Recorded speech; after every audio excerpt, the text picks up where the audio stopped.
સબરવાસ ન્યૂઝમાં આપનું સ્વાગત છે। સાબરકાંઠા એસપી ડોક્ટર પાર્થરાજસિંહ ગોહિલ દ્વારા વડાલીમાં 12.50 લાખના મુદ્દામાલની પરત સોંપણી કરાઈ। અમારા સાબર અવાજના ચીફ રિપોર્ટર પ્રજ્ઞેશભાઈ બારોટ વડાલી તરફથી મળતી માહિતી મુજબ વડાલી પોલીસ સ્ટેશન અને 2025ના વર્ષની વાર્ષિક તપાસણી દરમિયાન પોલીસ અધિક્ષક સાહિબનાઓ દ્વારા પહેરવામાં આવેલ તેરા તુજકો અર્પણ તેમજ લોક દરબાર તથા પોલીસ દરબારનો લોકાર્પણ કાર્યક્રમ યોજાયો। પોલીસ અધિક્ષક ડોક્ટર પાર્થરાજસિંહ ગોહિલ આઈપીએસ સાહિબ સાબરકાંઠાનાઓએ વડાલી પોલીસ સ્ટેશનની વાર્ષિક તપાસણી દરમિયાન લોક દરબાર તેમજ પોલીસ અધિક્ષક સાહેબનો વડાલી નગરજનો દ્વારા સત્કાર સમારોહ યોજવામાં આવેલ।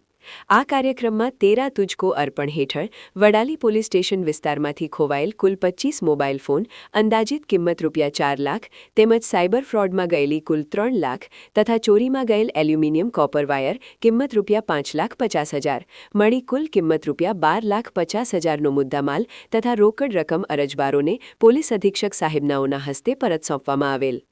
વધુમાં વડાલી પોલીસ લાઇનમાં વેલફેર ફંડમાંથી પોલીસ પરિવાર માટે નવોનિર્મિત ચિલ્ડ્રન પાર્ક તથા આરઓ પ્લાન્ટનું લોકાર્પણ પણ અધિક્ષક સાહેબનાઓ દ્વારા સ્મિત ગોહિલ નાયબ પોલીસ અધિક્ષક સાહેબ ઈડર વિભાગનાઓની પ્રેરક ઉપસ્થિતિમાં સંપન્ન કરવામાં આવેલ છે।